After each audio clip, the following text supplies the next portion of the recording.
Branded a gold digger. She wasn't liked. Many people thought she was a hard-nosed American out for what she could get. Labeled a ruthless social climber. Delighted, Your Royal Highness. She made an effort always to acquire both money and status. Denounced as an adulterer who plunged the monarchy into crisis. I think she was the most hated woman in the British Isles. For 80 years, Wallis Simpson has been portrayed as calculating and manipulative. Don't worry about me, I know what I'm doing. Loathed by the establishment. If she were what I call a respectable whore, somebody who the prince could occasionally see in secret, I wouldn't mind that. And detested by the royal family. She's unsuitable as a friend, disreputable as a mistress, and unthinkable as a wife! But re-examine the evidence, and a different Wallis emerges. A victim, not a villain. If he abdicates, every woman in the world will hate me. The person in Britain will feel he has deserted them. She did not want him to give up the throne. She was perfectly prepared to step aside. Emotionally blackmailed by a king. We can't be together. If you leave, I shall kill myself, do you hear? Is that what you want? I shall kill myself! She really did not want to be saddled for the rest of her life with this desperately needy child. And almost destroyed by one man's obsession. She thought this was a harmless infatuation which perhaps might end, and she'd got in too deep and couldn't get out. Based upon private letters, diaries, and personal testimony, this is Wallis Simpson's life, from her point of view. People often wonder whether it was a great love story or a tragedy. From her abusive first marriage in America to her second marriage to London, her chance meeting with Edward, Prince of Wales, and his infatuation that would tear her life apart. I definitely think of her as a woman trapped. I do not think of her as a woman who went out to steal the king.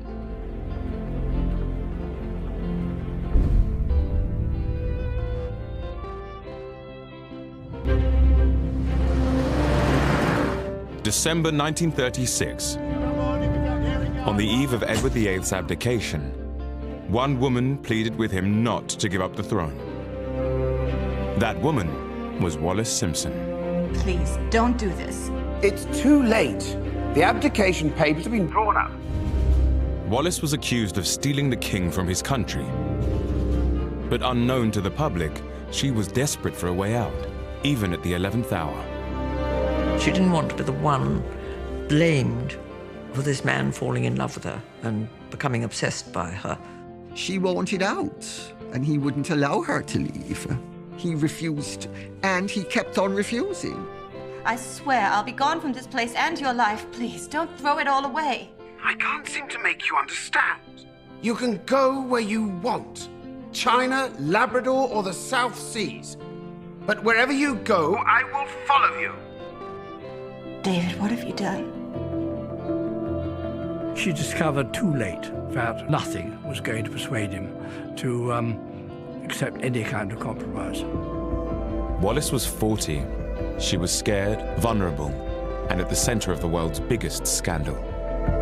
But why did she feel trapped by the king? And how had events spiraled beyond her control?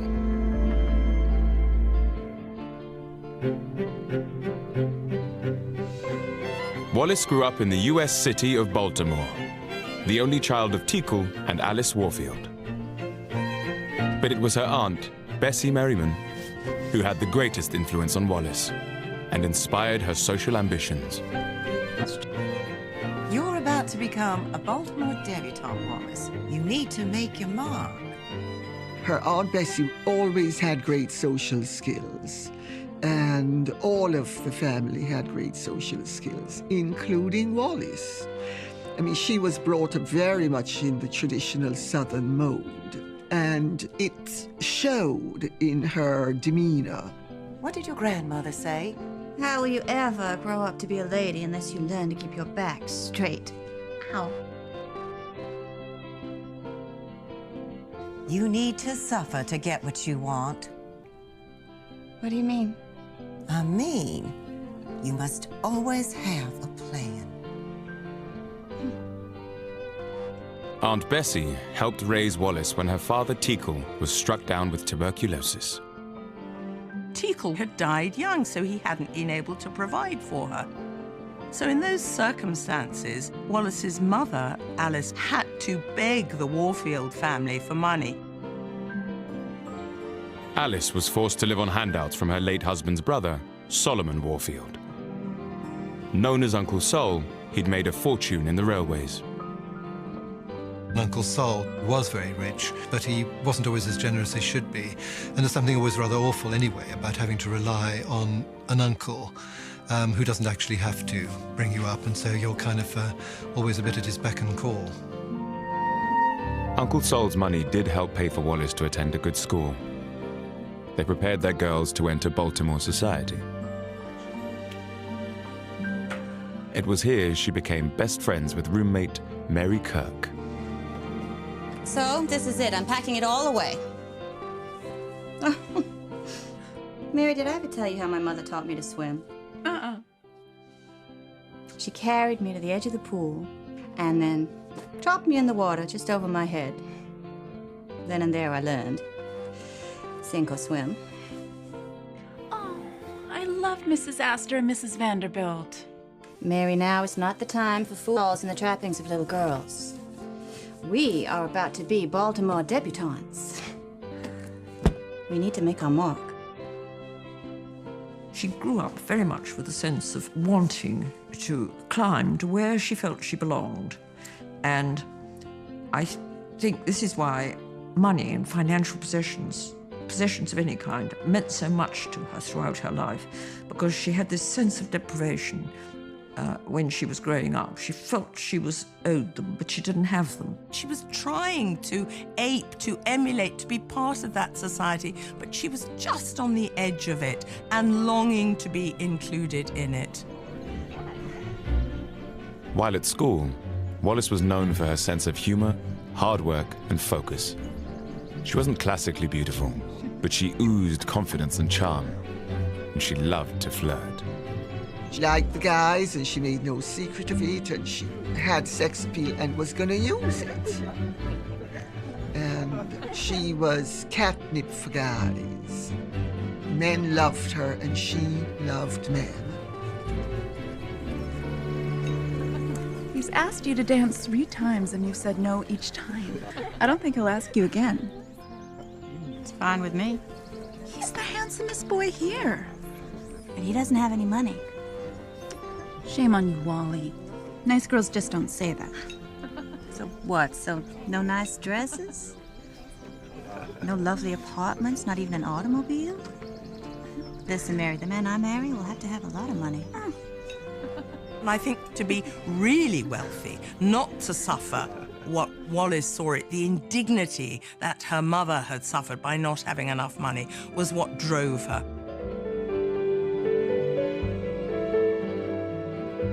In 1916, Wallis was on holiday with her cousin in Florida when she met Win Spencer, a senior flying instructor in the US Navy.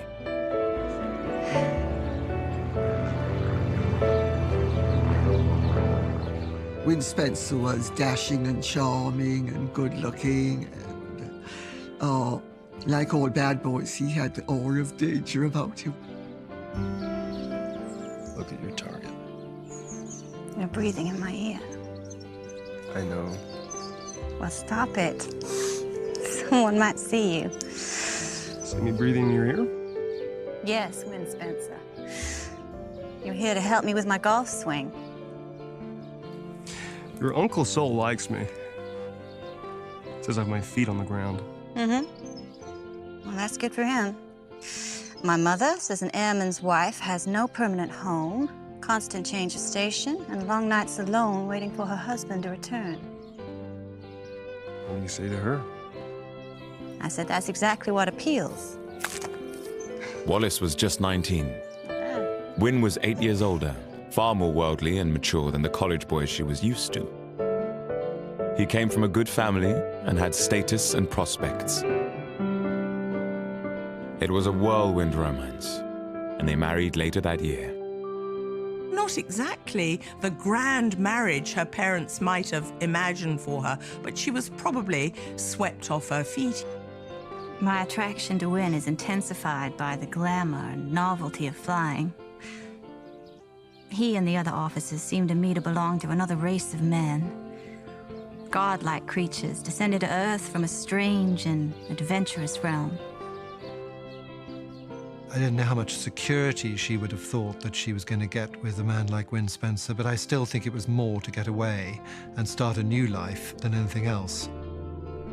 In her later writings, Wallis said her decision to marry was as much about independence as affection. Although my love for Wynne Spencer was real enough, there also lay in the back of my mind a realization that my marriage would relieve my mother of the burden of my support. I think Wallis was looking to escape the ties of money that she felt were ridiculously limiting her choice of action in life by being tied to Uncle Sol. As an officer's wife, Wallis was expected to entertain. She quickly threw herself into the social life. But unknown to her, Wynne was a heavy drinker. Their marriage was in trouble right from the start. Here, let me Wallis later wrote in her memoirs, I was to become aware, before our brief honeymoon was finished, that the bottle was seldom far from my husband's thoughts, or his hand. She married somebody who turned out to be an alcoholic, who used to beat her. His drinking fueled his violence, and his violence fueled his alcoholism. And you don't have a drink, can I help you? Wallis's love of entertaining and Wynne's drink problem were a deadly mix, even in public. Well, I was brought up to believe that one should be as entertaining as one can be at a party. But I want to know how you keep these so shiny. Her husband had a jealous and sadistic streak, and he wasn't afraid to show it. When I am being good, I generally have a bad time. And when I'm being bad, the opposite is true. Why not? One can only imagine that the anger and jealousy he felt was fueled by Wallis's natural flirtatiousness. Wynne's alcoholism was a major problem in the marriage, but not the only one. Of course, nobody knows why Wallis couldn't have children. I think probably they were sexually incompatible, and that Wynne Spencer found that deeply frustrating. And Wallis, of course, being inexperienced, didn't know how to deal with this. For a while, Wallis did what other abused women of the time were expected to do. She put up with it. She tried repeatedly to stop Wynne's drinking, but it only made matters worse. Things came to a head one night in 1921. What is this? Oh, don't start. You said you'd cut down. Just can it, will you? So what? Cutting down just means hiding it from me? No, in my book, it means a wife minds her own damn business. Please, Wynne, this isn't doing you any good. I'm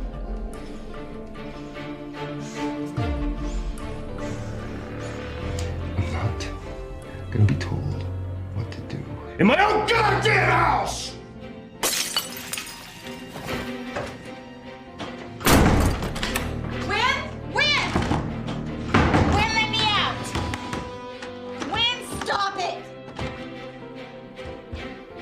I think it was deeply unpleasant, and he was a strong man who wanted his own way. I think you can probably imagine the level of abuse.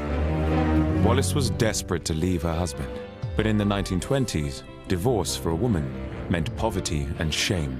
For now, there was no escape.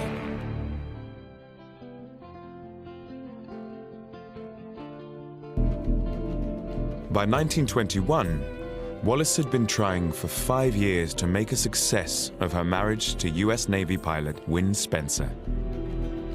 But he was an abusive and violent drunk. She later wrote of feeling trapped. I had been brought up with the ancient belief that marriage represented ultimate fulfillment for a woman. And the realization that my marriage with Wynne was a failure was more than I could admit to him or to myself. I had to go on trying.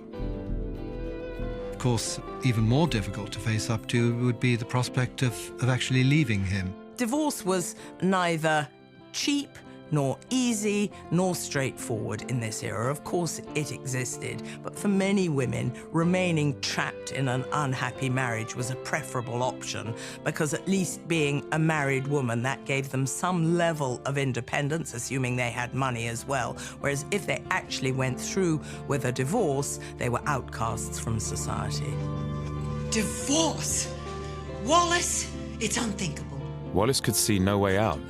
In desperation, she turned to her Aunt Bessie. If you persist in this, you'll feel uncertain. I am trying to save the lives of two unhappy people. How can you urge me to stay in a relationship that's destroying us both? Being a successful wife is an exercise in understanding. Aunt Bessie, You must try again. No. Then agree to a temporary separation. Go away for a while. Let the dust settle. But whatever you do, do not get a divorce. Despite the advice, Wallis still wanted to end the marriage. But turning to her wealthy Uncle Sol, he was even more opposed to her plan. If she divorced, Uncle Sol threatened to cut her out of his will, and by some accounts, she might have inherited millions of dollars from Uncle Sol. The more I think about the advice of the members of my family, the more it occurs to me that they cannot possibly understand what I'm going through, both physically and mentally. Aunt Bessie's conception of marriage is so absolute as to have no relevance whatsoever to my own unhappy situation. By 1922, the arguments with Wynne had become so bad, Wallis knew they had to separate, regardless of what her family thought. When Wynne accepted a posting to China, she chose to stay behind. But 2 years later, he wrote to her, begging for one last chance. She went back to Wynne, hoping against hope. If they changed country and changed location and changed place, all the problems would be solved. Well, of course, they never are. You take your problems with you because you are the problem. Wallis sailed out to join her husband in Shanghai, but the hoped-for reconciliation turned into a disaster. For a couple of weeks, it was wonderful, and they had this amazing second honeymoon. And then he was crueler than ever. He took her to Chinese brothels, or as Wallis called them, Sing Sing houses. Come and join us, Wallis. For a humiliated Wallis, there was no going back. She resolved to divorce Wynne, whatever the consequences. By leaving Wynne Spencer, she was basically saving herself and setting out on a new path. And that can't have been at all easy for her, but I don't think she really had much choice. Just as he'd threatened, Uncle Sol cut her out of his will. Wallis would not receive a single cent. It is to Wallis's credit that she thought, no, I am not going to stay in an unhappy marriage where I'm being brutalized and where my soul is being destroyed, just to inherit this money. It was 1925, and Wallis was now on her own.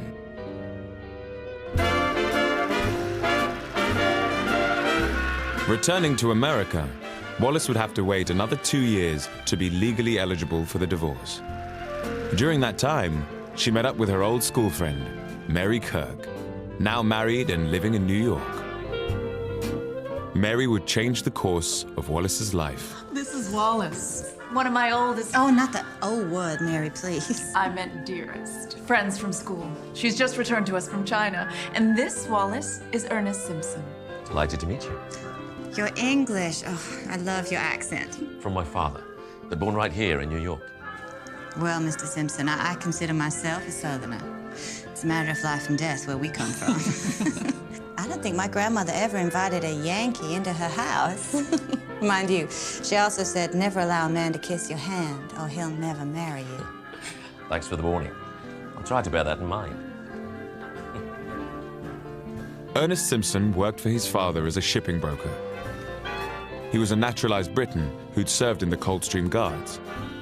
When he met Wallis, he just separated from his wife after 4 years of marriage. I think Ernest was completely blown away by Wallis's charisma. It's this ability to enter a room and to have all eyes on her. Ernest and Wallis were different kinds of personalities, but I should think after Win Spencer, he was a godsend. Ernest is reserved in manner, but with a gift of quiet wit. Always well-dressed and a good dancer. He's fond of the theater and obviously well-read.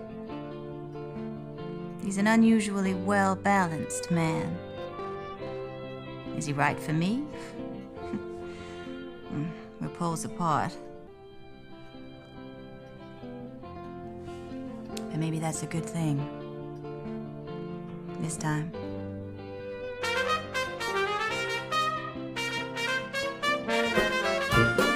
Wallis and Ernest's friendship became a love affair. Although she was wary of becoming emotionally involved, he was impatient. By December 1927, Ernest had a new job in the pipeline and plans for a new life. I've spoken to my father, and it's definitely happening. You knew it was coming. I want to run our London offices. So soon? Come with me. You're free, I'm free. We could... In what capacity? Well,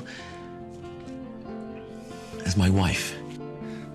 Wallis, will you marry me?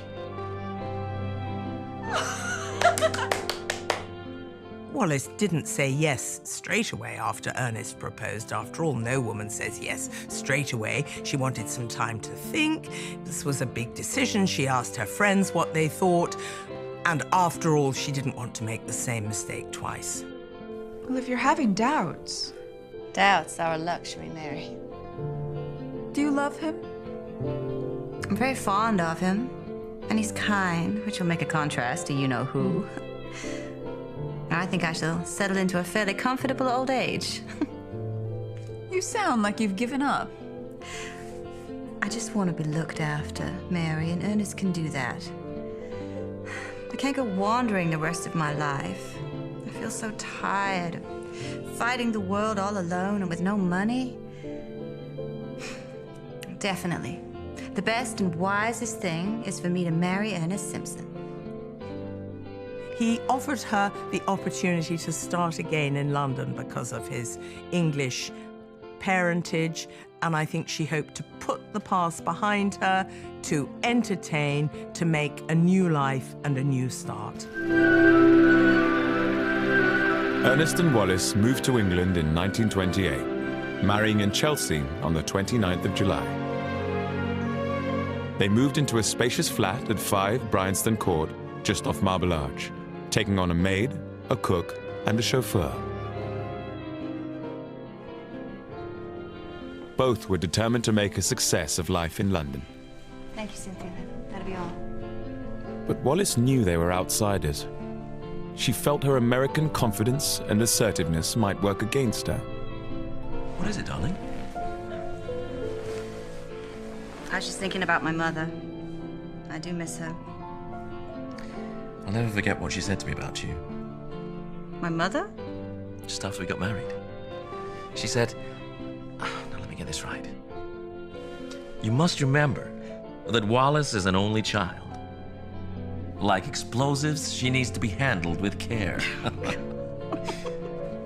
can see where you get it from. She always taught me to speak my mind. I think you should be yourself. But that doesn't work here. English women must never forget their second-class status and always remember to bite their tongues. I think Wallis was fairly well aware of the intricacies of the British class system, or if she wasn't when she arrived, she quickly became so. She was very good at sussing out what the form was with those around her. And on the other hand, she did have a natural American frankness, which people seemed to like. And also, because she was American, they would have excused it. Ernest already had society connections from his days as a Coldstream guardsman. But it was his sister, Maud Carr Smiley, who swept him and Wallis into the London scene. Maud Carr Smiley had married into the British and, in fact, Irish aristocracy and had made extraordinary inroads into society. So she was really the stepping stone. She was very eager to help her younger brother, Ernest, and his new bride. I don't believe you. It's absolutely true. We just got talking, and I told her you'd been teaching me about British history. And she said, well, do you? And I said, well, badly. At golf, and I guess, but even worse. And then she said, well, you must come to the house this weekend. And that's when the penny dropped. And that's when the penny dropped. She's Lady Sackville West. And you had no idea you were talking to a fanatical bridge and golf-playing aristocrat? Absolutely none. You're such a liar, Wally. And fortunately for me, a good one. They were both quite keen to sort of get on in society and establish themselves as interesting people. Ernest and Wallis succeeded. Throughout 1930, their social circle expanded, mixing with diplomats, bankers, and members of the aristocracy. Those connections would soon change the course of history. They were about to open the door to the most glamorous figure in all of British society. The King's eldest son, Edward, Prince of Wales. Delighted, Your Royal Highness.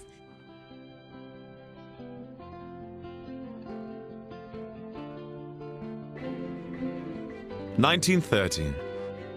Wallis and Ernest Simpson had been living in England for more than 2 years, mixing with a set of high society friends. In December that year, they met Lady Thelma Furness. Although married to a Viscount, she was also the current mistress, or favourite, of George V's eldest son, Edward, the Playboy Prince of Wales.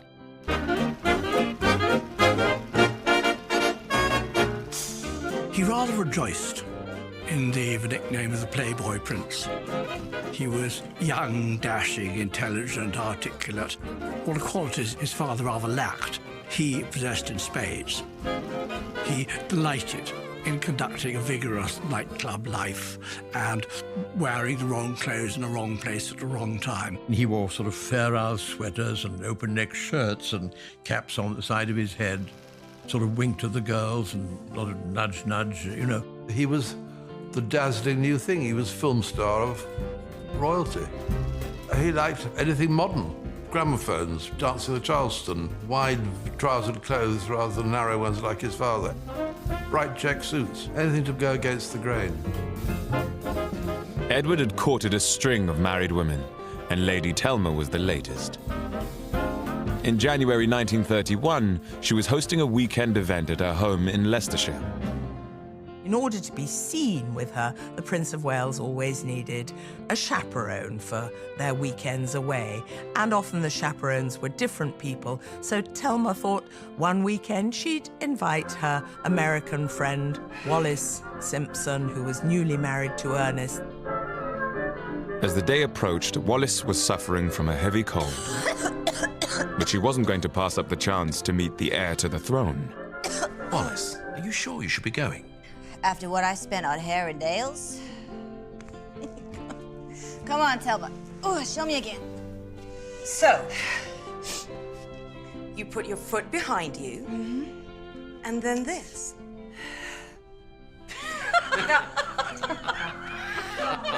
Well, I just don't think Americans are built for curtsies. Can't I just make him a cocktail? Protocol, Wally. Oh, shush.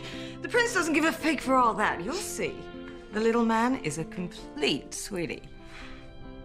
This was an enormous achievement for both Wallis and Ernest, and I think it's really important to understand that at this stage it mattered hugely to Ernest, who was a snob as far as he was concerned. To be introduced to the Prince of Wales was the pinnacle of his achievements. He was terribly proud of that.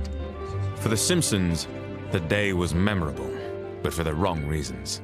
When introduced to the prince, known as David to his family and friends, Wallis was typically forthright. I told you, like a darn freezer. No He's skimping on the fires. Stiff upper lip means frozen upper lip. David, this is Mr. Ernest Simpson Pleased to meet you. and Mrs. Wallis Simpson. Oh, no, please. Delighted, Your Royal Highness. My goodness, your hand is like ice. You must be missing your American central heating. I'm sorry, sir, but you disappoint me. In what way? Every American woman who comes to your country gets asked the same question. I'd hoped for something a little more original from the Prince of Wales. We're not so cosseted over here. We rather enjoy a bracing blast. Now, I do hope you enjoy your weekend. Why did I say that? He famously addresses this remark about things to do with central heating and all that sort of thing, and she was quite provocative with him. Wallis feared she'd overstepped the mark. You can imagine what a treat it was to meet the prince in such an informal way. I hope I didn't upset his sensibilities. In my experience, it is important for an American woman of my generation to be a bit different. Or in any case, interesting. Oh well. I doubt we shall see or hear of them again. But the Simpsons did get to see Edward again. Just a few months later, Lady Thelma invited them to her house once more. And this time, Wallis was determined to make a better impression. Haven't I met this lady before? Cold hands can't curtsy. I trust you are acclimatizing to our chilly lives, free from central heating. Yes, indeed, sir. Although fox furs and cocktails do help. Good. Wallis was surprised and flattered the prince had remembered her. She was keen to get to know him better. Maybe we could invite the prince over for a cocktail one afternoon. Are you out of your mind? Oh, you're right. We'd have to build up to it gradually. I didn't mean that. Best to do it through Thelma. He's the Prince of Wales, Wallis. Why on earth would he want to come to us? In fact, Ernest had underestimated the couple's rising status. By 1931, they were regular faces at events on the social calendar. And in June that year, they were even presented to the king. Now, this is extraordinary for a divorcee to be presented at court, and it was only because of Thelma encouraging Wallis and Thelma even lending Wallis her clothes that she was able to be presented to the king. Following the ceremony at Buckingham Palace, the couple bumped into the prince again. By now, Wallis was bold enough to extend an invite. Mrs. Simpson, what a delightful gown. But, Your Highness, I understand that you thought the lights made us all look ghastly. I had no idea my voice traveled so far.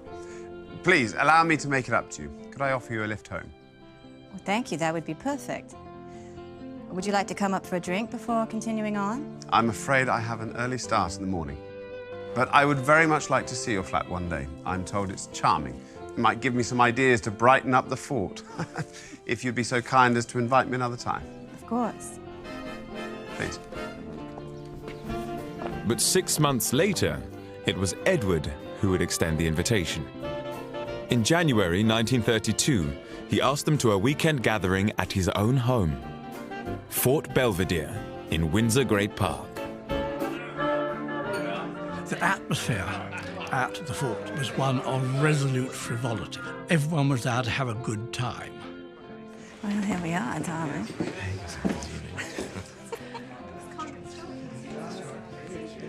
This being your first visit to the fort, I thought I'd tell you the rules. There are none. Stay up as late as you want, get up when you want. David, I feel like dancing. Put on a record.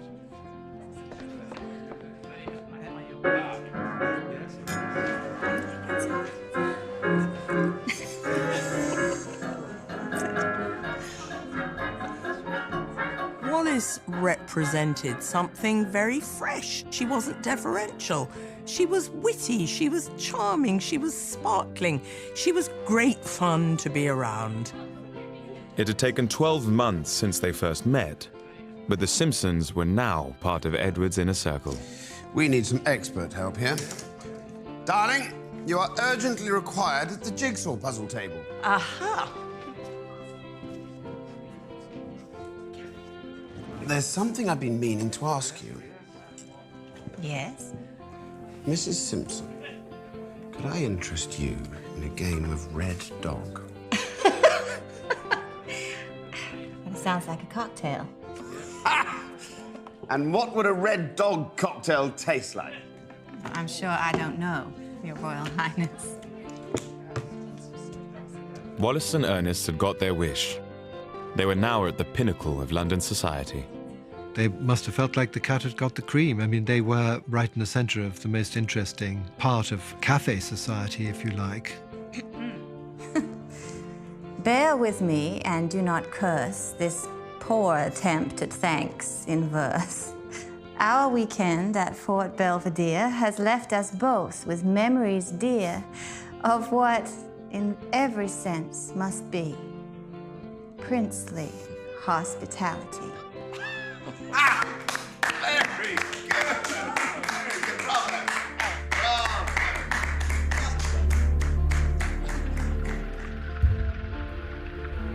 But just as they reached the top of the social ladder, the Simpsons' finances suffered a dramatic downturn. The Great Depression of the 1930s was tightening its grip, and Ernest was feeling the squeeze.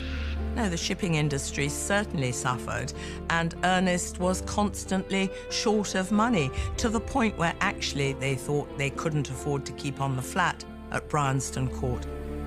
Ernest took out personal loans from his company, but its reserves soon ran dry. He tried to rein back the couple's spending, but that led to tensions between them. The real problem that Wallis faced was not whether or not she could fit into this group and make her mark within it, which she certainly did. The real problem was finding the money to pay for it, to reciprocate. And, of course, that was something that, on Ernest's income, they couldn't begin to do. Why did you do that?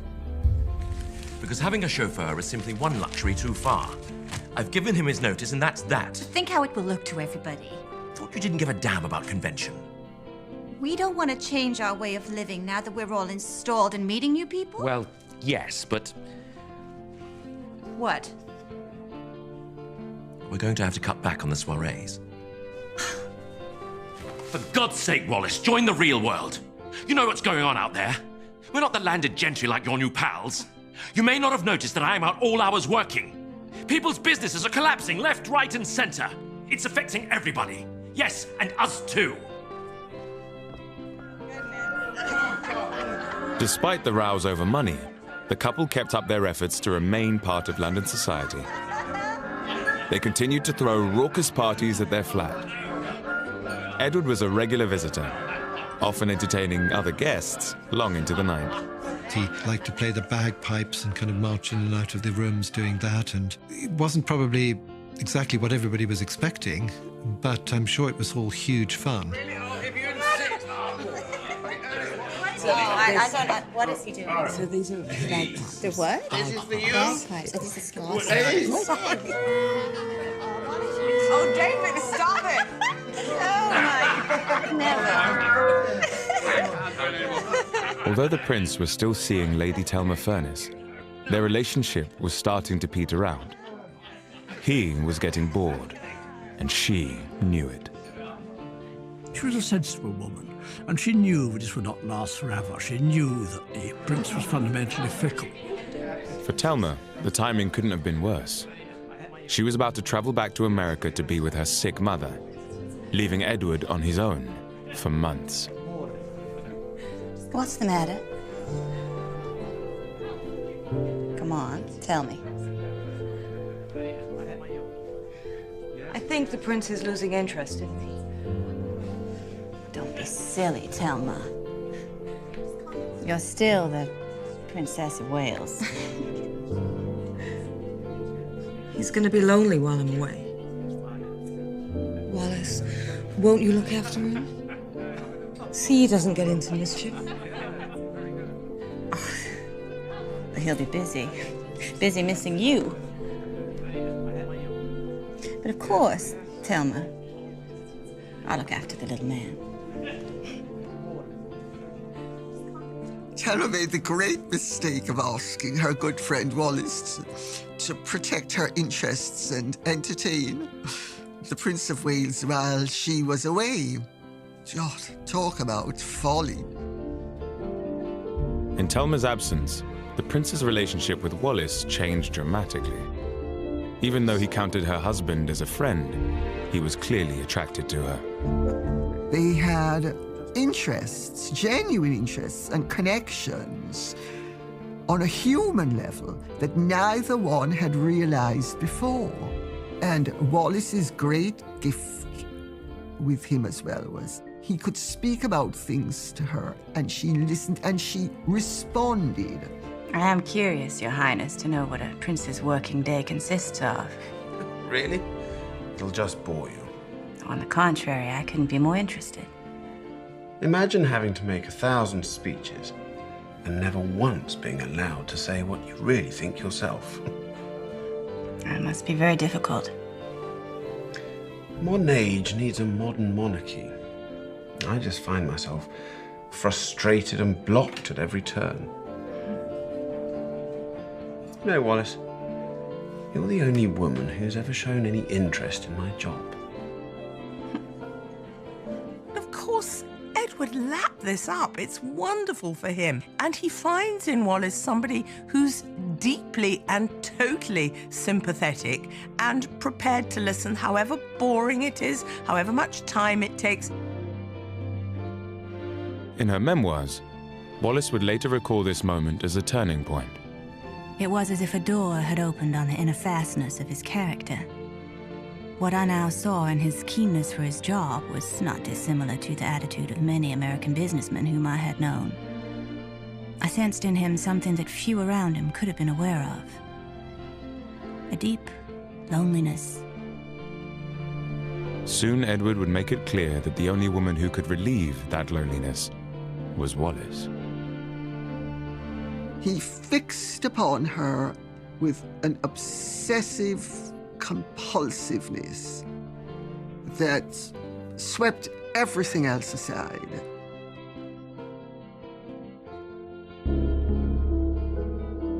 In 1934, Prince Edward's mistress, Lady Thelma Furness, went on a trip to America. He immediately switched his attentions to her friend, Wallis Simpson. Over the next few weeks, Edward attended a series of dinners and parties at the apartment Wallis shared with her husband, Ernest. As they got to know each other, he used to love going round to their flat and having drinks and things, and he felt very sort of comfortable and happy there. The Simpsons had once both craved the prince's attention. Bye. But now, Ernest was starting to tire of constantly entertaining him. Was that him again? Yes. The little man is coming over. I have so much work to do tonight. Can't you put him off? Certainly not. Just excuse yourself at some suitable point. The prince won't mind. Are we really the only people who can entertain him? Well, don't you think he deserves a little place where he can just be himself? You talk about him like a bird with a broken wing. What's got into you?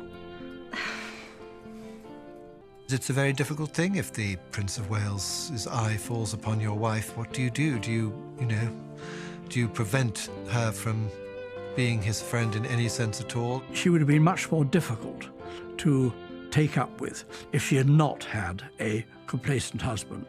And so, in a way, Ernest Simpson was a necessary part of the picture. Due to heavy work commitments, Ernest would often leave Wallis to entertain Edward by herself. There was gossip, but she insisted they were merely friends. I am not in the habit of taking my girlfriend's beau. Prince and I are together a lot, and of course people are going to say things. I think I do amuse him.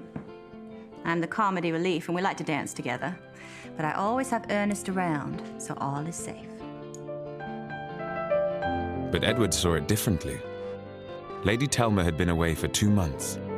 As soon as she returned, he made it clear their relationship was over. I'm sure she intended to resume her position as before, but by then, of course, Mrs. Simpson had become much closer to the Prince of Wales, and Unfortunately, such was his way that once somebody disinterested him, he just iced them out. He was not kind to her. He didn't let her down gently. He suddenly tells his telephone operators no more phone calls are to come through. She's just immediately removed from the scene. In Thelma's place, Wallis had become the new object of the prince's affections. Edward now started to invite the Simpsons to join him on holiday, to the ski slopes and beaches of Europe. There were also lavish days at the races. But at Buckingham Palace, his relationship with Wallis was causing the King and Queen concern. They thought she was a vulgarian, a commoner, an American. Hard to say which of those was worse. And, of course, were horrified by the fact that she'd been divorced, because if you were divorced in those days, you would not have got asked to the palace. Make sure Mr. and Mrs. Simpson are not invited to any Silver Jubilee function. And I don't want to see them in the royal enclosure at Ascot.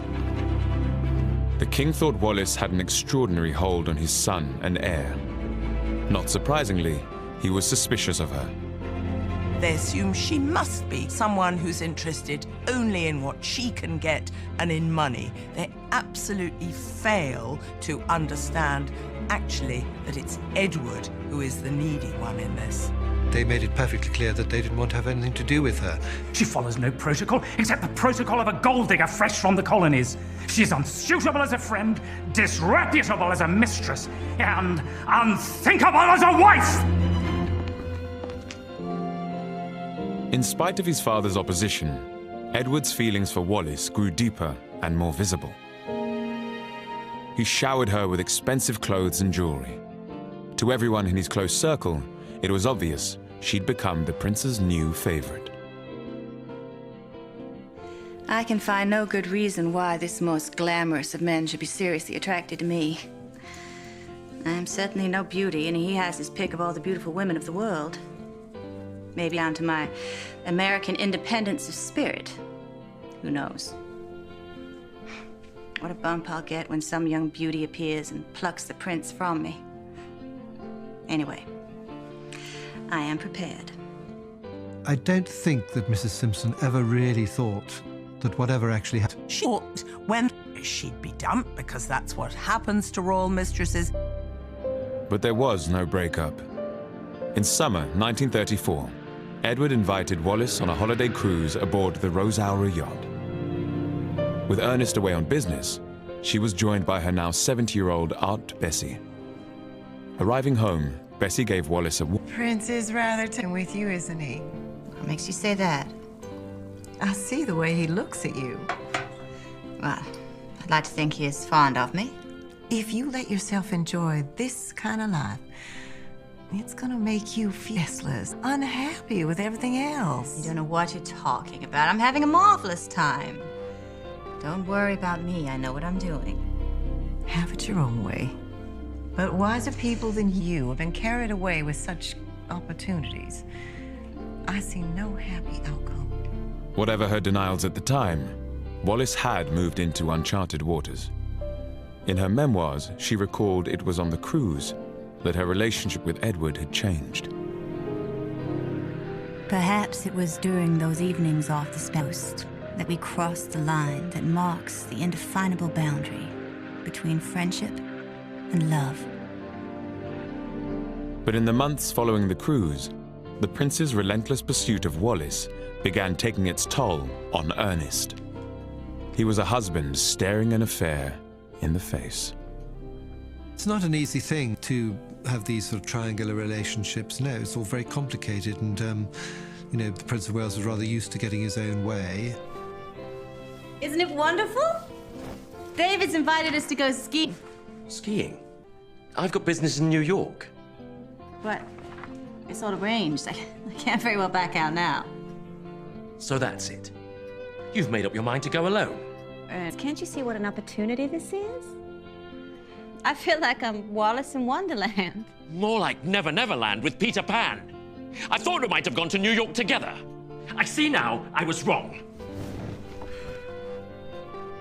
It's not particularly nice being London's most celebrated cuckold which is what he was. But he just had to take it. I mean, he certainly never bleated to anybody about being cuckolded. I mean, you don't think in terms of being a cuckold, you know? It's the mark of a cad, not a gentleman, to speak about being cuckolded. At the same time, the prince was becoming more needy and demanding.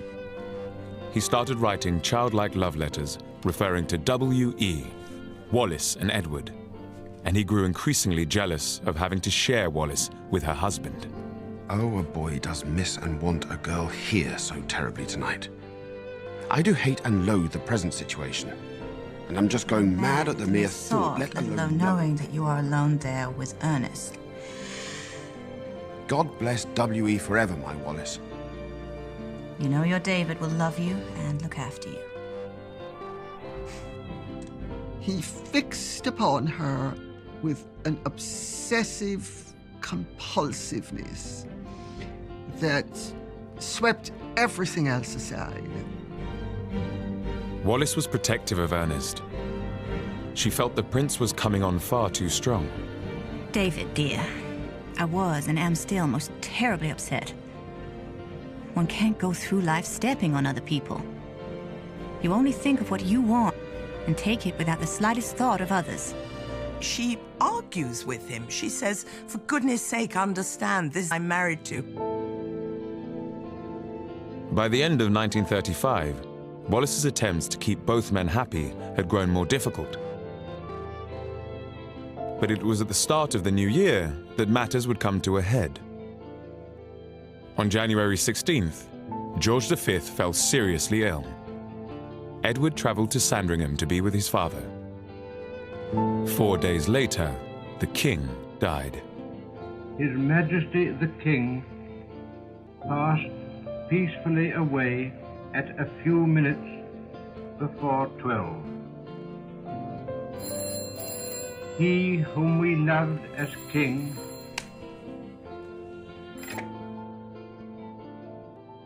Wallis? It's all over. David, I'm so very sorry. I can't tell you what my own plans are. Everything here is so very upset. But I shall fly to London in the morning and will telephone you when I can. Godspeed, David.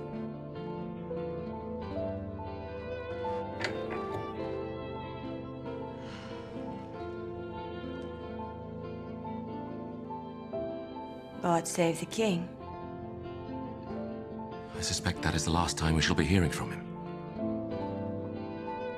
I think she thought it would end now because it would no longer be acceptable for her to be the mistress of a king. But it doesn't happen like that because actually Edward's need for her is greater. It's pathological, it's obsessional. Edward tightened his grip on the woman he loved. As he prepared to be crowned king, he was determined that Wallis should be his queen. Wallis! Britain was about to be engulfed in crisis. If the government is opposed to our marriage, then I am prepared to go.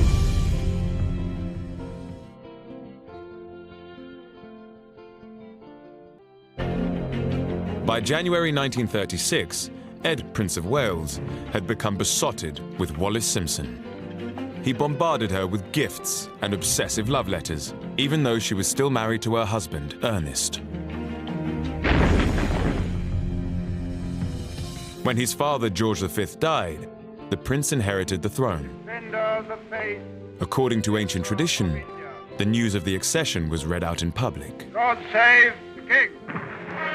Edward had invited Ernest and Wallis to watch the ceremony with him from St. James's Palace. As Ernest stood in the background, Wallis had a front row seat. Do you have a good view? Costumes are so fancy. They look like a pack of cards. All this, your life is going to be very different now. Of course it will. Nothing will change my feelings for you. But David, everything around you is going to change. Can't you see that? The scrutiny, the expectations. Nothing will ever be the same. Edward and Wallis had been in a relationship for at least a year, but the British public knew nothing of it. Edward's friend, Press Baron Lord Beaverbrook, had persuaded Fleet Street to suppress the story. Even this filmed footage was banned from being shown. But for the select few who were in the know, Edward had made a terrible misjudgment by being seen with Wallis. They included Tory MP Duff Cooper. Here is the extract from my father's diary about the proclamation. This is just the kind of thing that I hope so much he won't do. It causes so much criticism and does so much harm. Already people are beginning to talk about her and to criticize him. If she had been a single American girl, they would have viewed it quite differently. But it was the fact that she'd already been divorced and she was married to somebody else. Now as king, Edward's need for Wallis grew stronger than ever. I have had to be at the new king's beck and call, being the only person he really has to talk things over with, and I am implored on all sides not to leave him, as he is so dependent on me, and I'm considered to be a good influence. It is quite seductive to her when people start telling her that she's actually quite a good thing, that Edward is now a reformed character, that he's disciplined, that he's turning up for meetings on time. And she thinks, well, maybe I could have a role to play. But Wallis was leading a double life. Amidst the excitement of being so close to the new king, she still had a husband. She was becoming increasingly torn. David is lonely and needs companionship and affection. Otherwise, he goes wrong. Ernest has, of course, been marvelous about it all. He has the makeup of a saint and far too good for the likes of me. But by March 1936, Ernest couldn't bear sharing his wife any longer. While Wallis was away in Paris, he went to confront the king, accompanied by his friend, the Reuters news chief, Sir Bernard Rickerston-Hatt. Edward's response stunned them both. Does she know you're here? Of course not. Far more expedient to decide this between us. It seems quite clear to me. She has to choose between the two of us. Sit down, Bernard. I want you to hear this as well. What are your intentions towards her? You sound like a dowager aunt. I only have her interests at heart. And you think I don't? How can you? Tell me this. Do you intend to marry her? Do you think I'd be crowned without Wallis by my side? Listen, Ernest, we both want the same outcome. Security for Wallis. Give her a divorce, and I promise to stand by her no matter what. Now, old man, do we have an agreement? Ernest had no idea the king had plans to marry his wife. He was torn between loyalty to the throne and a sense of pride in his own wife. And when it came to the point, he really put loyalty to the throne first. The husband, if he's a gentleman and his wife is prepared to have an affair with the king, the protocol is that he steps aside. Wallis found out about the king's demands as soon as she returned from France. She was upset and angry. Wallis didn't want to divorce Ernest, and she didn't want to marry David. She wanted to keep the status quo. She wanted to be Mrs. Ernest Simpson, mistress of the Prince of Wales, then of the king. But the king had made his decision, and Ernest felt powerless to fight it. Wallis, too, could find no way of changing Edward's mind. Over the coming weeks, she began to accept that divorce was inevitable. I have been under a most awful strain with Ernest and His Majesty for the past year and a half. It is not easy to please, amuse, and placate two men, and to fit into two such separate lives, which is what I've been trying to do. Ernest will find his feet. He is a strong and noble character and a wonderful friend to me. And I feel he should have the chance to find happiness again.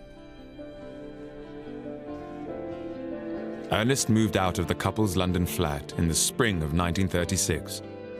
But in recently unearthed private letters sent at this time, their continuing deep feelings for each other are evident. My dearest Wallis, I think something in me quietly died when I closed the door of the flat for the last time this evening. I have no tears left to shed. I know that somewhere in your heart there is a small flame burning for me. Guard it carefully, my darling, and don't let it go out. If only in memory of the sacred, lovely things that have been. Someday I pray God will fan it into a blaze again. And bring you back to me. Too late. Ernest and Wallis recognize what they've lost and what they've thrown away. In Wallis's desire to reach for the stars, she's burnt herself. She's reached for too much. And I think she realizes that too late, that she's spoiled the relationship she had.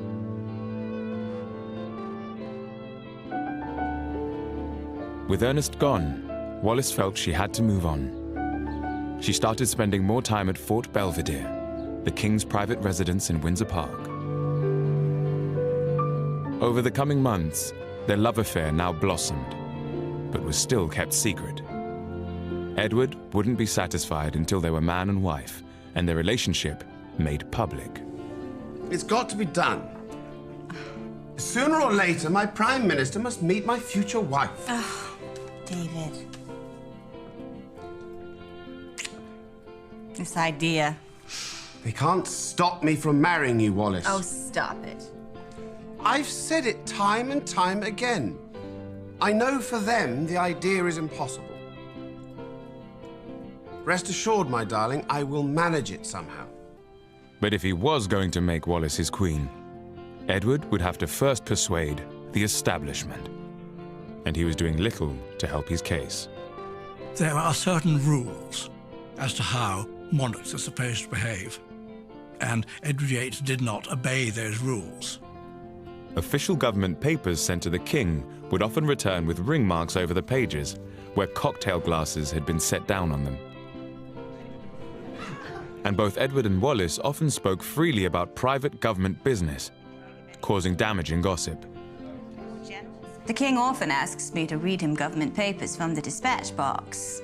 It helps him unravel what's going on. She's right, you know. It is all so dreadfully complicated. But I've said to him, he's the one who has to master the points in them, not me. It's all right, my darling. I'll soon have it all down, tickety-boom. I know you're a sweetheart.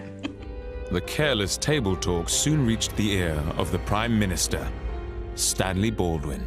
The relationship between the government and the palace was particularly important at this time because it was a time when the general population upheld the royal family as guardians of British virtues and decency and duty. And these were things which Edward was not embodying.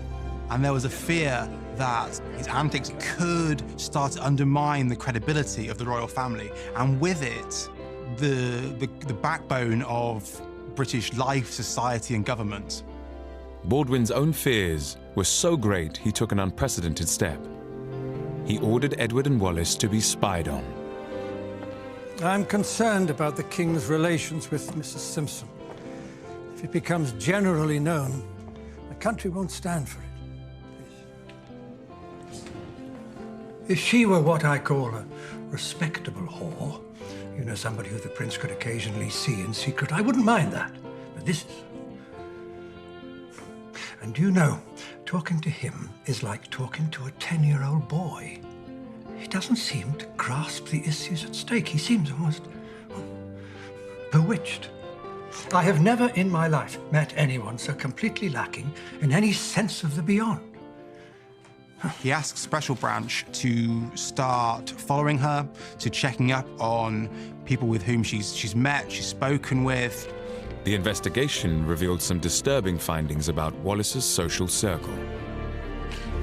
Some of Wallis's friends were known to be at least sympathetic to the far right in Britain and even in Germany.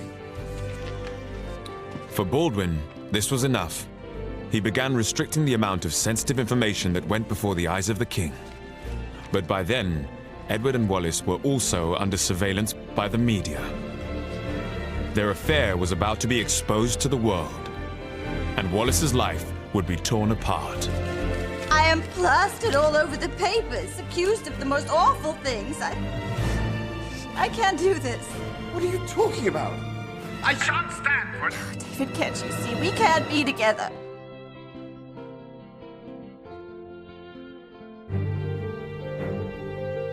In August 1936, Edward took Wallis and a group of friends on a cruise of the Adriatic Sea.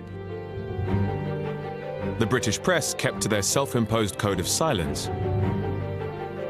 But the sight of the king cavorting with Wallis, in flannel shorts and no shirt, was gold dust to the foreign media. The story of the relationship was about to go global. The international press made hay with this. You can't imagine a better story of an unmarried king with his girlfriend, who still at that time is married to someone else. And it was a public relations disaster of the worst kind. Thank you. Following the cruise, Wallis was laid up in bed with a heavy cold. She only learned of the newspaper reports from a set of clippings sent by her Aunt Bessie. The American press had whipped up a royal scandal and blamed it all on her. She hadn't really faced up to the appalling social consequences that would ensue from her relationship with the king. And I think when it did happen, her first reaction was, oh my God, what are we doing about it? And I think quite genuinely, let's call it a day. This is all too damaging, too difficult. Let's go on any further. Panicked by the coverage, Wallis pleaded with Edward to end the affair. Have you seen what they're saying about me? It's too awful for words. Some cheap dinner table conversation. David, we can't go on. I just want it to end. Don't be silly, darling. I am plastered all over the papers, accused of the most awful things. I can't do this. I'm going back to Ernest. Have you lost your mind? It was better with him. Safer. What are you talking about? I shan't stand for it. I need you here by my side. David, can't you see? We can't be together. You and I can only create disaster together. I shall never give you up. Never! Darling, please. Be realistic. You know I sleep with a gun under my pillow. Oh, David, stop it. If you leave, I shall kill myself, you hear? Is that what you want? I shall kill myself! I think if we're looking at how Wallis felt at this point, she was almost distraught at how it had played out. She really did not want to be saddled for the rest of her life with this desperately needy child. She thought this was a harmless infatuation, which perhaps might end, but would be very nice while it lasted. And she'd got in too deep and couldn't get out. Events were now moving quickly. Shortly after the ill-fated cruise, Wallis had to leave London to attend her divorce hearing. Away from the king and depressed about the continuing hostile gossip, she once again begged him to reconsider their future. David, dear, this is really more than you or I bargained for. Do you still want me to go ahead, as I feel it will hurt your popularity in the country? Isn't it best for me to steal quietly away? I can't help but feel you will have trouble in the House of Commons and may be forced to go. I can't put you in that position. I feel like an animal in a trap. There are many instances of her writing to him saying, please, please leave me, please leave me. It's not going to be good for you, it's not going to be good for me. I'll be hated forever if I, and it's just not going to work. And he just wouldn't leave her. The day before her divorce, Wallis felt she'd lost control of her life. She was in turmoil. I really can't concentrate on anything at the moment. I've had so much trouble and complications with everyone, and I feel small and licked by it all. I can't think what sort of a mess I'm leaving for. I feel sorry for myself, I feel sorry for the king, and I don't understand myself, which is the cause of all the misery. She was being propelled and catapulted in a direction that she did not want to go into. On October the 27th, Wallis was granted her decree nisi. Although it would take another 6 months for the divorce to be finalized, Edward's plans to marry her gathered pace. But now their relationship came under even closer government scrutiny. The wife of the king becomes the queen, and therefore the person whom the king marries has to be acceptable to the people. Now, who determines whether the king's wife is acceptable to the people? The answer is the elected government, and that was represented by the Prime Minister Stanley Baldwin. And Baldwin took the view from the beginning that she would not be acceptable as queen. If the government didn't like who the king wished to marry, they always had the option of resigning en masse and forcing some sort of constitutional crisis. As opposition to the marriage mounted, Edward's press secretary, Alec Harding, took soundings from establishment figures. He then wrote to Edward, saying the government would absolutely not accept Wallis as queen. Wallis, something rather serious has happened. I had intended to keep it from you. Read Harding's letter. It's utter impertinence. He says the government is meeting to discuss us, and that I should be warned of constitutional implications. To use rather a good American expression, they're going to give me the works. I think he's trying to do the right thing. He's warning you that the government will insist that you give me up. They can't stop me, Wallis. I will marry you. David, you have to let me go. It's hopeless. If you keep fighting, then it will just mean tragedy for you and catastrophe for me. I am going to send for Mr. Baldwin to meet me at the palace tomorrow. If the government is opposed to our marriage, then I am prepared to go. Edward had realised that he was going to have to choose between Mrs. Simpson and country, and there was absolutely no flicker of doubt in his mind that his choice was going to be Mrs. Simpson. She wanted out, and he wouldn't allow her to leave. He wouldn't allow her. He refused, and he kept on refusing. Everything is going wrong and more wrong, and I'm very tired with it all.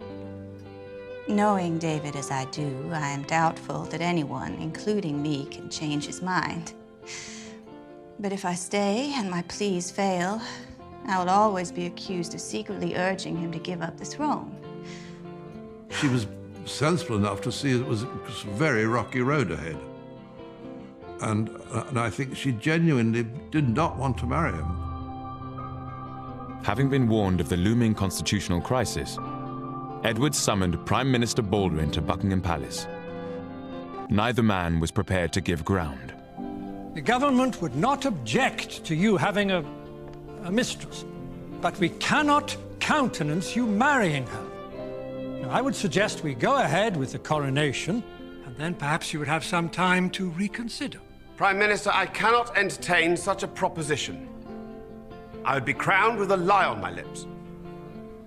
Then I'm afraid I see only 3 ways of finding a resolution. You finish your relationship with Mrs. Simpson and remain king. You marry her against the advice of your government, which would then be forced to resign, or you step down from the throne. The king did not have many options. Baldwin said, you can either give up Wallis Simpson and stay king, or you can abdicate. I've made up my mind and I will not alter it. I will abdicate and marry Mrs. Simpson.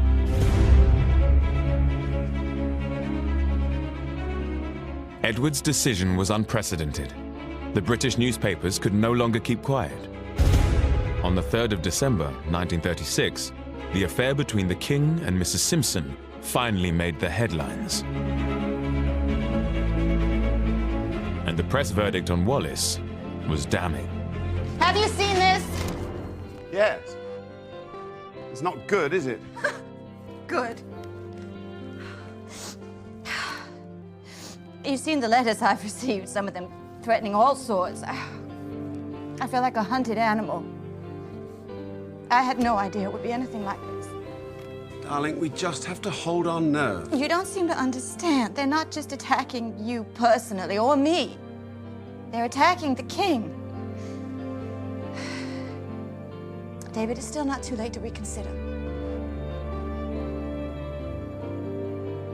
I'm begging you. It's impossible. I can't change what's in my heart. This was the first time the British public had heard of Wallis Simpson, let alone that their king was intent on marrying this American divorcee. I think she was the most hated woman in the British Isles and seen as a wrecker, a destroyer, a thief. Wallis is a terrified woman. She gets poisoned pen letters, and every time she opens the door, she finds a posse of photographers, of paparazzi waiting for her, and she thinks whenever a flashbulb goes off that this is someone about to take a pot shot at her. Unable to cope with the open hostility, Wallis had to escape. I imagine it'll be some time before we're together again. You must wait for me, no matter how long it takes. I shall never give up. Never. Wallis fled Britain to stay with friends in France, hounded by the press all the way. I think she made a tactical error in leaving, because once she left, David could do exactly as he pleased, and did. Wallis's Aunt Bessie had been visiting her niece when the news of the affair broke. In spite of everything, sir, are you really determined to marry my niece? I am, Mrs. Merriman. Even if it means giving up the throne? I cannot, with a full heart, carry on my duties in this loneliness that surrounds me. Wallis will be blamed, perhaps even more than you. Her reasons for going away, I am sure, are to make it easier for you. How can separation make things easier? You can always marry someone else. But if you step down from the throne, you can never again be king. He made it perfectly clear that if the price he had to pay to have her was his throne, he would pay that price without any hesitation at all. Edward was keen to explain his predicament to his subjects, but protocol demanded he needed the permission of the Prime Minister. I want to appeal to my people. A radio broadcast, perhaps. Tell my side of the story. But such a broadcast would be impossible without the consent of the Cabinet. Every single utterance Your Royal Highness makes must be on the advice of ministers, who would then take full responsibility for every word, and that will not be forthcoming. Now holed up in the south of France, Wallis was in despair. The attention from the press didn't let up, and the poisoned pen letters kept coming. The letters I receive are so cruel. These people don't know me, don't know nothing about me. What have I done to deserve this? I said to David, it is too heavy a burden for me to carry. The British people are absolutely right in not wanting a divorced woman for a queen. If he abdicates, every woman in the world will hate me. And every person in Britain will feel he has deserted them. She didn't want to be the one blamed for this man falling in love with her and becoming obsessed by her. Wallis made a final desperate phone call to the king, but once again, he refused to let her go. Listen to me, David, please, don't do this. It's too late. The abdication papers have been drawn up. Cabinet met twice today, and I've given them my final word. I will be gone from England in 48 hours. David, I'll leave. I swear, I'll be gone from this place and your life. Please, don't throw it all away. I can't seem to make you understand. You can go where you want. China, Labrador, or the South Seas. But wherever you go, I will follow you. David, what have you done? She discovered too late that she had become involved with the most obstinate man in Europe, and that nothing was going to persuade him to accept any kind of compromise. At long last, I am able to say a few words. On the 10th of December 1936, Edward signed the instrument of abdication. The following day, he was allowed to address the people of Britain and the Commonwealth. That I have found it impossible to carry the heavy burden of responsibility and to discharge my duties as king, as I would wish to do, without the help and support of the woman woman I love. After just 11 months on the throne, King Edward VIII's reign was over. He and Wallis would now become outcasts.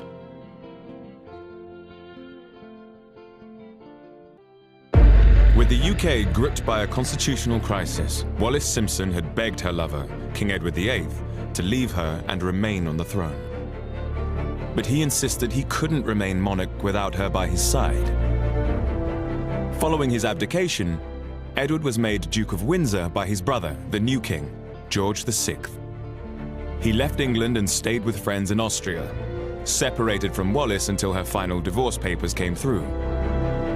Wallis remained in France, hiding from the press, ground down by the events of the previous months.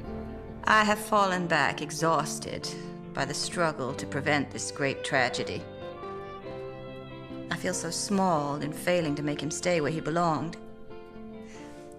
And now the world is turned against me because I fought a losing battle. She didn't want to be blamed for the abdication, and so she wanted to distance herself from that to some extent. Recently discovered letters revealed that Wallis was an emotional wreck. Even as she contemplated her future with Edward, she wrote to her ex-husband Ernest, still showing such strong feelings. Dearest Ernest, I wake up in the night and think I must be lying on that strange chaise longue and hear your footsteps coming down the passage at the flat. And there you are, Evening Standard under your arm. I can't believe such a thing could have happened to two people who got along so well. Make your life again with care. You are so good and sweet. My dearest love to you, Wallis. It was a very tangled web, and I think what the letters reveal is a lot of fear, a lot of vulnerability, a lot of greed, all the human emotions, but too late, Wallis recognized that actually Ernest offered her the real sort of love that she craved. In May 1937, Wallis's divorce was finalized. Edward immediately traveled to France to be with her. A week later, they listened to his brother's coronation together. I, George VI, do solemnly and sincerely. I can feel the drawbridges coming up behind me. I've taken you into a void. David. Let's look for a house in Paris. I don't want to go back to England while Bertie's finding his feet. You must have no regrets. I have none. What I know of happiness is forever associated with you. I don't know if she actually looked forward to the marriage, but I think she'd begun by now to realize that it was completely inevitable. Because what else could she do? Once he gave up his throne for her, she felt unbound to marry him. As their wedding preparations got underway in France, Edward and Wallis realized just how cut off from British society they'd become. It was made pretty clear in that way the establishment has that it was not a good idea to go to that wedding. At least he might be allowed to marry her in England. He wasn't. And then he hoped when he was going to be in France, he still hoped that some members of the family would come, and none did. So it was a very sad, disappointing affair. I mean, my heart really does go out to her, you know. She hadn't asked for all this. In a further snub, the royal family decreed that despite the upcoming wedding, Wallis would not be granted the title Her Royal Highness. Wallis! Read this. I know my brother. He couldn't have written that on his own. They're not giving you the HRH. Why in God's name would they do that to you? We know your family doesn't approve of me. Here, it's this bit. I hope this painful action that I've been forced to take will not be considered an insult. Well, it blasted well is an insult. To you and to me. The worry on the part of the royal family in Britain was that after all she'd had a pretty rackety past. Suppose this marriage didn't last, and she was starting to flaunt Her Royal Highness title around American nightclubs with all sorts of unsavoury people. I think he was shocked and horrified to find the extent to which he was ostracised, in which it was made very clear to him he would not be welcome back. On June the 3rd, 1937, the full extent of the establishment's ruthlessness became clear. Only 7 guests came to the wedding of a man who had been the King of Great Britain and ruler over a quarter of the world. He found a dodgy clergyman who was prepared to come out and perform the wedding, and there were just a handful of friends, and it must all have been extremely depressing. If they ever needed any evidence as to how things were going to be in the future, they certainly got it that day. There is a sense in which an empty chasm yawns. What on earth can they do with their lives from now on? At the outbreak of World War II, Edward was made governor of the Bahamas. But when peace came, he resigned, and no further official position was offered. He and Wallis returned to France, setting up home in a rented mansion in Paris. For the next 3 decades, they effectively lived in a self-imposed exile.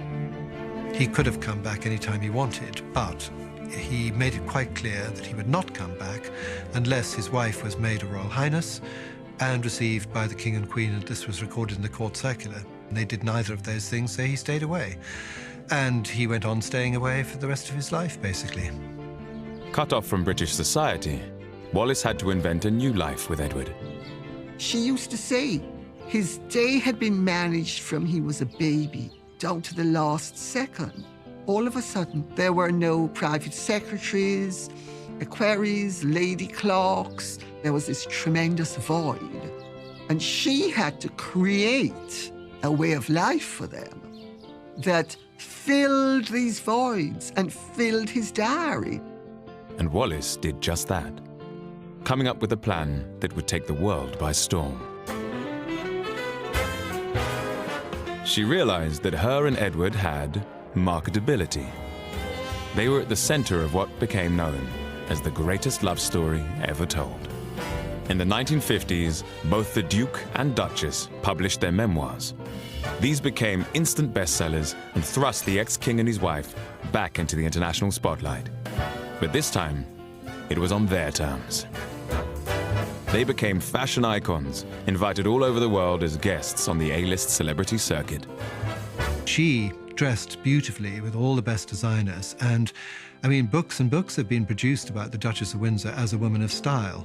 She was a master of telling couturiers how she should look. I think she was a very great influence on clothes at the time.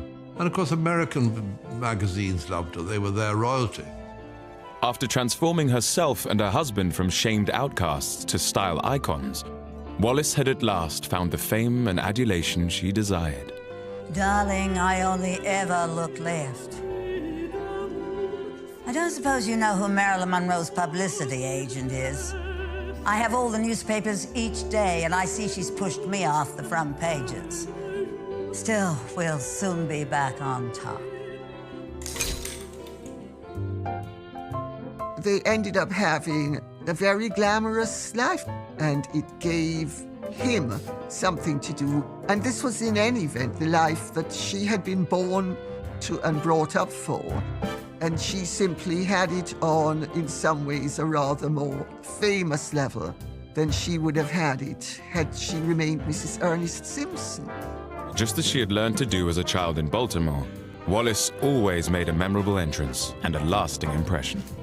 She could not have been more polite. She took the trouble to remember my name, which was an extremely unimportant third secretary. It's very flattering. She just appeared at our table and she said to me, "Hi, I'm Wallis." I always curtsied to her as well as to him, because I was of the view that she was Her Royal Highness, the Duchess of Windsor, irrespective of any ruling to the contrary. She talked and talked and talked about that. She told me the whole story of the whole application. And I thought, my God, I must remember this. I'm getting this out of the horse's mouth. You know, this is absolutely extraordinary. It's wonderful. Of course, I was far too drunk. I remembered absolutely nothing the next morning at all. But the Duke and Duchess's new lease of life arrived late. and didn't last long. In the late 1960s, Edward was diagnosed with throat cancer. He died in Paris on the 28th of May, 1972. After the Duke died, the maid and the butler both said to me she was very lost. She'd become extremely dependent on him. She was so used to having him around. Where else would she have got that level of adoration from? Dear, dear David, my own sweetheart. A girl and a boy used to be so happy together. God bless W.E. forever, we used to say. Edward's body was flown to England to be buried alongside his family at Frogmore in Windsor. After 40 years in exile, Wallis was finally invited to stay at Buckingham Palace as a guest of the Queen. But it was an awkward royal welcome. Wallis, of course, is invited, but she still felt herself a complete outsider. She didn't feel any warmth. In the years after Edward's death, Wallis grew frail. She suffered from dementia and was often heard talking about the abdication, as if she was living through it all over again. We can't be together, David. You and I would only create a disaster together. David, listen to me. Please don't do this. People will say that I could have prevented it. Isn't it best that I steal quietly away? She was kind of cast into a sort of abyss in a way. She was had lost the purpose of keeping things going for him, and it all kind of fell apart. Our position is hopeless. For you to go on fighting the inevitable would only mean tragedy for you and catastrophe for me. She didn't have any family, she didn't have any children, she didn't have any close friends, she just had a few hangers-on. In 1975, Wallis suffered a severe internal hemorrhage from which she never fully recovered. The last 10 years of her life were as a virtual prisoner in her own home. On the 24th of April 1986, Wallis, Duchess of Windsor, died, aged 89. I don't think Wallis died a happy woman. I think if she looked back on her life, she felt a sense that she hadn't quite fulfilled the promise she made herself as a young girl. She was honourable and decent, and, you know, she made the best of a bad deal and made as good a job of it as she could. She was taken up by this man who really was not up to her standards intellectually. I think having 3 meals a day with the Duke of Windsor must have been an absolute nightmare. I suppose ultimately I do think it's sad that she didn't aspire to achieving something on her own terms, ultimately always playing second place to a man. He was the open sesame to a new and glittering world that excited me as nothing in my life had ever done before. I sought no place in history, but would now be assured of one. An appalling one, carved out by blind prejudice.